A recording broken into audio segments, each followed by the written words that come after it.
بسم اللہ الرحمن الرحیم۔ السلام علیکم ورحمۃ اللہ وبرکاتہ۔ معزز طلباء کرام، امید ہے آپ بخیر و عافیت ہوں گے۔ آج ہم کتاب ہدایہ جلد رابع میں کتاب الشفا کے سبق نمبر 15 کے حصے اول کو پڑھیں گے۔ ہمارے سبق کی ابتدا قال وَإِذَا تَقَدَّمَ الشَّفِيعُ کی عبارت سے ہوگی اور ہمارا سبق بالتجنیس والمزید کی عبارت پہ مکمل ہوگا۔ آئیے پہلے اپنے آج کے سبق کی عبارت کو پڑھتے ہیں۔ بسم اللہ الرحمن الرحیم۔ قال وَإِذَا تَقَدَّمَ الشَّفِيعُ إِلَى الْقَاضِي فَادَّعَ الشِّرَاءَ وَطَلَبَ الشُّفْعَةَ سَأَلَ الْقَاضِي الْمُدَّعَى عَلَيْهِ فَإِنِ اعْتَرَفَ بِمِلْكِهِ الَّذِي يَشْفَعُ بِهِ وَإِلَّا كَلَّفَهُ بِإِقَامَةِ الْبَيِّنَةِ لِأَنَّ الْيَدَ ظَاهِرٌ مُحْتَمَلٌ فَلَا تَكْفِي لِإِثْبَاتِ الِاسْتِحْقَاقِ۔ قال رضی اللہ تعالی عنہ يسأل القاضي المدعي قبل أن يقبل على المدعى عليه عن موضع الدار وحدودها لأنه ادعى حقا فيها فصار كما إذا ادعى رقبتها، وإذا بين ذلك يسأله عن سبب شفعته لاختلاف أسبابها، فإن قال أنا شفيعها بدار لي تلاصقها الآن تم دعواه على ما قاله الخصاف رحمه الله، وذكر في الفتاوى تحديد هذه الدار التي يشفع بها أيضا، وقد بيناه في الكتاب الموسوم بالتجنيس والمزيد۔ آئیے اپنے آج کے سبق کی عبارت کا ترجمہ کرتے ہیں۔ قال امام قدوری رحمہ اللہ فرماتے ہیں کہ جب شفیع قاضی کے پاس جا کر شرع کا دعویٰ کر کے شفا طلب کرے تو سأل القاضی المدعا علیہ، تو قاضی مدعا علیہ یعنی مشتری سے پوچھے۔ چنانچہ اگر مشتری شفیع کی اس ملکیت کا اقرار کرے جس کی وجہ سے وہ شفا کر رہا ہے یا جس کے ذریعے وہ شفا کر رہا ہے تو وہ خصم ہو جائے گا، وہ مد مقابل بن جائے گا، وَإِلَّا ورنہ قاضی مکلف بنائے گا شفیع کو بِإِقَامَةِ الْبَيِّنَةِ بینہ قائم کرنے کا، لِأَنَّ الْيَدَ ظاہر محتمل اس لیے کہ قبضہ ایک ظاہری چیز ہے جس میں کئی احتمال ہیں، فلا تکفی لاثبات الاستحقاق لہذا محتمل قبضہ وہ استحقاق ثابت کرنے کے لیے کافی نہیں ہوگا۔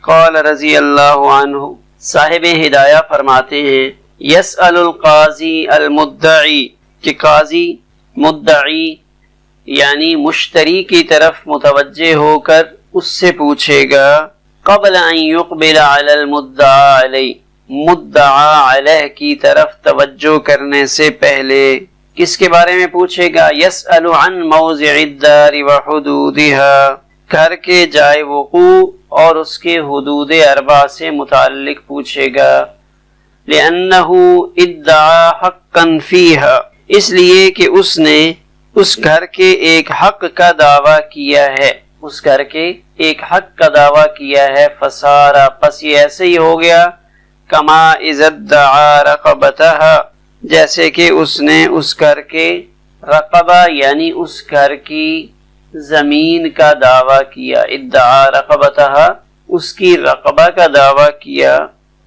فسارا یہ ایسے ہوا گویا کہ اس نے اس کی ملکیت کا دعویٰ کیا، رقبتها اس نے گویا کہ اس کی ملکیت کا دعویٰ کیا۔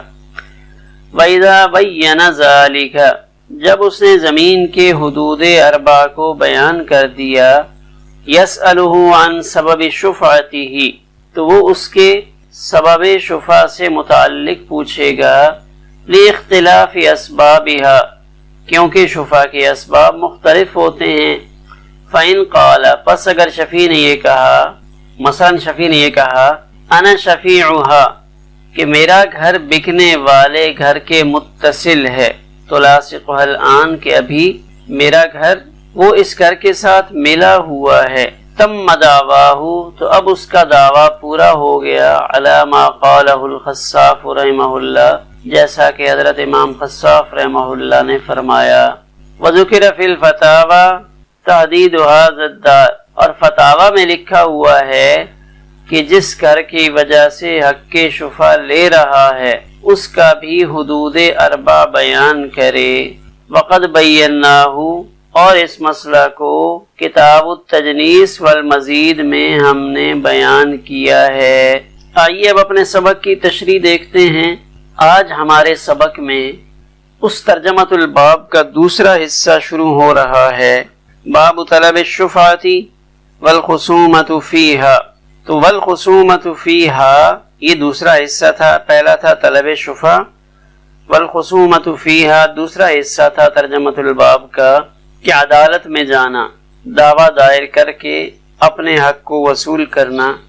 تو آج کے سبق میں عملی طور پہ جب تیسرا درجہ یعنی طلب خصومت، طلب کی 3 اقسام میں سے تیسرا درجہ شروع ہو رہا ہے کہ معاملہ جب عدالت میں چلا گیا، اس لیے کہ کسی سے اپنا حق لینے کی 2 ہی صورتیں ہیں، یا بالتراضی یا بقضاء القاضی. رضامندی سے اپنا حق لیا جا سکتا ہے، یا دوسری صورت یہ ہے کہ قضاء قاضی سے انسان اپنا حق لیتا ہے.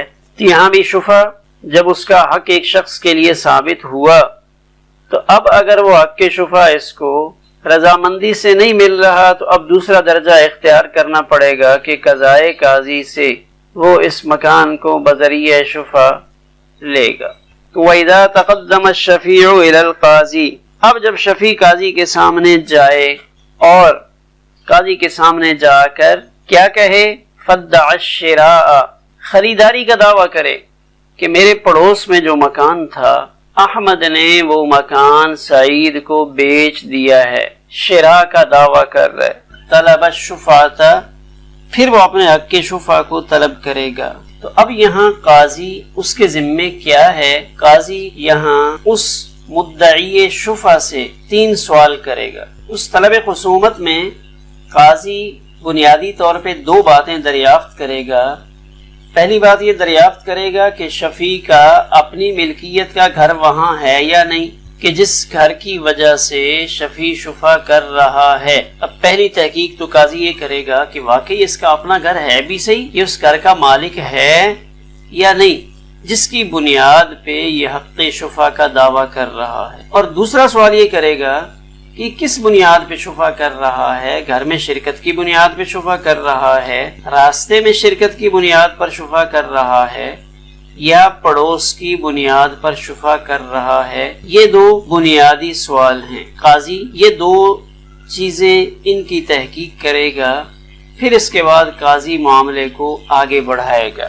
اب جب یہ معاملہ قاضی کے سامنے چلا گیا تو اب قاضی صاحب دونوں کو بلائیں گے، جو شفیع عبداللہ ہے اس کو بھی، اور جو مشتری سعید ہے جس نے احمد کا گھر خریدا ہے، قاضی صاحب دونوں کو بلائیں گے اور دونوں کو بلا کر اپنے سامنے کھڑا کریں گے. تو اب قاضی سب سے پہلے سوال کرے گا مدعا علیہ یعنی سعید سے پوچھے گا کہ سعید آپ بتاؤ، یہ شفیع عبداللہ جس گھر کی وجہ سے شفا کا دعویٰ کر رہا ہے، آیا یہ گھر اس کا اپنا ہے؟ واقعی یہ گھر اس کا اپنا ہے؟ فَإِنِ اعْتَرَفَ اگر سعید اعتراف کرتا ہے، کہتا ہے جی ہاں قاضی صاحب واقعی عبداللہ کا یہ گھر اپنا ہے جس گھر کی بنیاد پہ شفا کا دعویٰ کر رہا ہے. فَإِنِ اعْتَرَفَ بِمِلْكِهِ الَّذِي يَشْفَعُ بِهِ اگر وہ اعتراف کر لے اس گھر کی ملکیت کا، اگر اعتراف کر لے اس گھر کی ملکیت کا جس کی وجہ سے وہ شفا کر رہا ہے تو ٹھیک ہے. اب معاملے کو قاضی آگے بڑھائے. وَإِلَّا ورنہ اگر وہ اعتراف نہیں کرتا، وہ کہتا ہے جی مجھے نہیں معلوم، سعید اس کی وضاحت نہیں کرتا یا اس کے بارے میں کوئی بیان نہیں دیتا، تو اب کلفہ قاضی، تو اب قاضی عبداللہ کو مکلف بنائے گا بِإِقَامَةِ الْبَيِّنَةِ کہ عبداللہ اس بات پر گواہ قائم کرے کہ واقعی یہ گھر اس کا اپنا ہے. لِأَنَّ الْيَدَ ظَاهِرٌ مُحْتَمَلٌ اس لیے کہ قبضہ ایک ظاہری چیز ہے اور احتمال والی چیز ہے، اس میں کئی احتمال ہو سکتے ہیں۔ فلا تکفی الاثبات الاستحقاق، لہذا صرف قبضہ استحقاق اپنے حق کے دعوے کو ثابت کرنے کے لیے کافی نہیں ہوگا۔ اس کو اس صورت میں دیکھیں، یہ عبداللہ کا گھر ہے جو شفیع ہے، یہ احمد کا گھر ہے جو گھر فروخت ہو رہا ہے، اور اس گھر کو خریدنے والا ایک تیسرے محلے کا شخص سعید ہے۔ تو اب سعید مدعا علیہ ہے، عبداللہ مدعی ہے، قاضی دونوں کو طلب کرے گا۔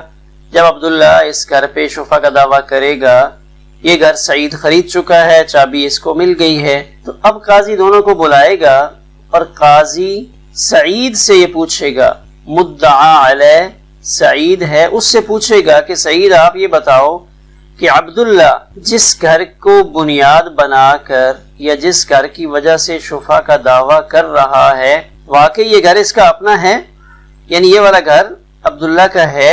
فَإِنْ اعْتَرَفَ بِمِلْكِهِ الَّذِي، اگر سعید اعتراف کرتا ہے اس کی ملکیت کا کہ ہاں جی واقعی میں جانتا ہوں اس کو کافی عرصے سے، یہ گھر واقعی عبداللہ کا ہے، اگر تو وہ اس کا اعتراف کر لے تو ٹھیک ہے، فَبِهَا، اگر وہ اعتراف کر لے تو اب قاضی معاملے کو آگے بڑھائے گا، یعنی قاضی شفیع کو خصم مان لے گا، عبداللہ کو خصم مانے گا اور پھر معاملے کو آگے بڑھائے گا۔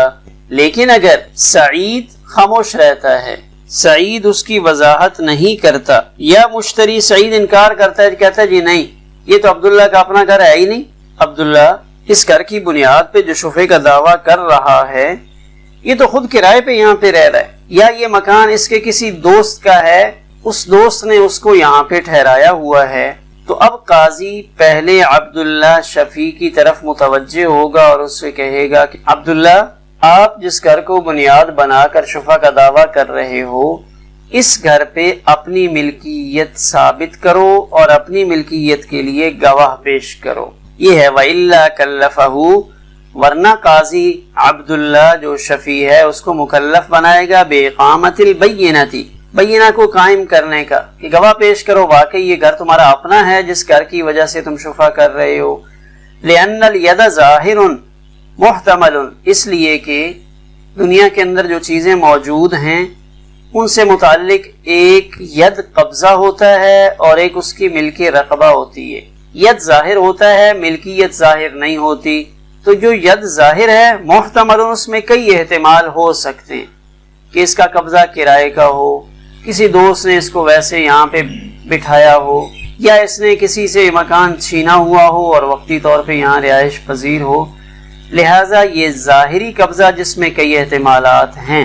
فلا تکفی لاثبات الاستحقاق، تو یہ قبضہ اس سے استحقاق ثابت نہیں ہوگا۔ قال رضی اللہ تعالی عنہ، یہ سوال تو امام قدوری رحمہ اللہ نے ذکر کیا۔ قال، صاحب ہدایہ فرماتے ہیں، یسأل القاضی المدعی قبل ان یقبل علی المدعا علیہ، مدعا علیہ کی طرف متوجہ ہونے سے پہلے قاضی مدعی سے ایک سوال کرے گا، یعنی یہ دوسرا سوال ہے جس سوال کی طرف صاحب ہدایہ توجہ دلا رہے ہیں کہ قاضی مدعا علیہ یعنی سعید کی طرف متوجہ ہونے سے پہلے مدعی شفیع جو عبداللہ ہے اس کی طرف متوجہ ہو، اور متوجہ ہو کر اس سے ان موضع الدار وحدودها، گھر کے مقام اور اس کے حدود اربع سے متعلق پوچھے گا۔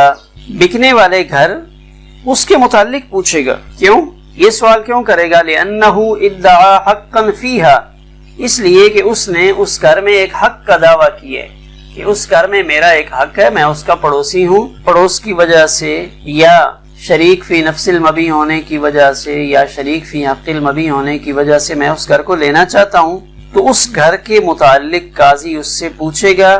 فسارا، یہ ایسا ہی ہو گیا کما اذا ادعا رقبتها، جیسے کوئی کسی گھر کی ملکیت کا دعویٰ کرتا ہے کہ میں اس گھر کا مالک ہوں، یہاں تو شفا کا دعویٰ ہو رہا ہے، لیکن اگر ایک شخص دعویٰ کرتا ہے کہ فلاں گھر وہ میرا ہے، تو اب جس گھر کے بارے میں وہ دعویٰ کر رہا ہوتا ہے تو قاضی اس کا محل وقوع اس سے پوچھتا ہے۔ تو یہاں بھی قاضی شفیع عبداللہ سے اس گھر کے محل وقوع کے بارے میں پوچھے گا۔ وَإِذَا بَيَّنَ ذَلِكَ، جب وہ اس کو بیان کر دے تو یسألہ عن سبب شفاعتہ، پھر وہ اس سے اگلا سوال کرے گا۔ تب اس بات کو ہم سمجھ لیتے ہیں۔ تو صاحب ہدایہ فرماتے ہیں کہ یہاں قاضی عبداللہ سے پوچھے گا کہ عبداللہ، جس گھر پہ تم شفا کا دعویٰ کر رہے ہو، ذرا اس گھر کا محل وقوع تو بتاؤ کہ اس گھر کے دائیں بائیں آمنے سامنے کیا ہے۔ تو اب اگر عبداللہ بتاتا ہے کہ قاضی صاحب، احمد جو گھر بیچ رہا ہے اس کے دائیں طرف ابو زید کا گھر ہے، سامنے گلی ہے اور گلی کی دوسری طرف خالد کا گھر ہے، اور اس کے بائیں طرف میرا گھر ہے، اور احمد کے گھر کے پچھلی طرف ایک کھلی زرعی زمین ہے۔ اگر وہ اس محل وقوع کو بتا دیتا ہے، یعنی قاضی جو محل وقوع پوچھ رہا ہے وہ اس فروخت ہونے والے مشفوع گھر کا محل وقوع ہے، اس کے بارے میں پوچھ رہا ہے، اگر وہ اس کو بیان کر دے تو پھر اس سے اگلا سوال ہوگا۔ وہ کیا ہے؟ وہ یہ ہے یسألہ عن سبب شفعتہ، شفع کے سبب کے بارے میں پوچھے گا، لاختلاف اسبابہا، شفع کے اسباب کے مختلف ہونے کی وجہ سے۔ کیوں کہ شفع کے اسباب تین ہو سکتے ہیں، شریک فی نفس المبی، شریک فی حق المبی اور جار۔ حنفیہ کے نزدیک یہ تینوں شفع کے اسباب ہیں۔ فَإِن قَالَ، تو اب اگر شفیع کہتا ہے انا شفیعها بدار لی تلاصقها الآن، قاضی صاحب میں اس گھر کا شفیع ہوں اپنے اس گھر کی وجہ سے جو ابھی اس کے گھر کے ساتھ ملا ہوا ہے۔ انا شفیعها بدار لی تلاصقها الآن، کہ میرا گھر بکنے والے گھر کے پاس ہے۔ تو اب گویا کہ اس کا تم دعواہ، اس کا دعویٰ اب پورا ہوا، علی ما قالہ الخصاف رحمہ اللہ، جیسا کہ امام خصاف رحمہ اللہ نے یہ بات بیان فرمائی ہے کہ جب قاضی نے اس سے یہ باتیں پوچھ لیں، ایک اس کی اپنے مکان کی ملکیت کے بارے میں پوچھا کہ واقعی یہ گھر تمہارا اپنا ہے، دوسرا سوال قاضی نے اس سے کیا کہ اس گھر کا محل وقوع بتاؤ جس گھر کو شفا کی وجہ سے آپ لینا چاہ رہے ہو، تیسرا سوال قاضی نے اس سے سبب شفا سے متعلق کیا کہ تم جار ہونے کی وجہ سے حق کے شفا اس کو لینا چاہتے ہو، یا شریک فی نفس المبی یا شریک فی حق المبی ہونے کی بنیاد پہ شفا کرنا چاہتے ہو۔ جب اس نے یہ تینوں چیزیں واضح کر دیں تو اب تم دعواہ، اب اس کا دعویٰ پورا ہوا۔ وذکر فی الفتاوی، فتاوی کی کتابوں میں لکھا ہوا ہے کہ جہاں بکنے والے گھر کی حدود اربع کے بارے میں قاضی نے پوچھنا ہے، تو اسی طرح تحدید هذه الدار التي یشفع بها ایضا، جس گھر کی وجہ سے شفا کیا جا رہا ہے، جس گھر کی وجہ سے حق شفا لے رہا ہے، اس کا بھی حدود اربع پوچھے تاکہ کوئی فراڈ نہ ہو سکے، کوئی چکر نہ ہو سکے۔ یعنی ایک چوتھا سوال ہے جو بعض کتابوں میں بڑھا دیا گیا ہے۔ تو اس چوتھے سوال کی تفصیل کچھ اس طرح ہوگی، اس کو ہم اس نقشے میں دیکھیں کہ پہلے تو سوال قاضی نے کیا تھا اس مشفوع گھر کے متعلق، اب قاضی سوال کرے گا عبداللہ کے اپنے گھر کے محل وقوع سے متعلق کہ عبداللہ جس گھر کی وجہ سے آپ شفا کر رہے ہو اس گھر کا محل وقوع تو ذرا بتاؤ۔ اب عبداللہ بتائے گا کہ سامنے گلی گزر رہی ہے اور گلی کے سامنے اکبر کا گھر ہے، اور میرے گھر کے بائیں طرف مین سڑک ہے، اور میرے گھر کی پچھلی طرف میرے گھر کے عقب میں زرعی زمینیں ہیں۔ یعنی یہ چوتھا سوال کہ اس گھر کا محل وقوع بھی قاضی پوچھے جس گھر کی وجہ سے وہ اپنے لیے حق شفا کا دعویٰ کر رہا ہے۔ تو گویا کہ چار چیزیں جب ہو گئی، چار سوالات ہو گئے، اب اس کا حق شفا، اس کا دعویٰ قاضی کی عدالت میں مکمل ہوا۔ ہمارے سبق نمبر 15 کا پہلا حصہ اسی پر مکمل ہوا۔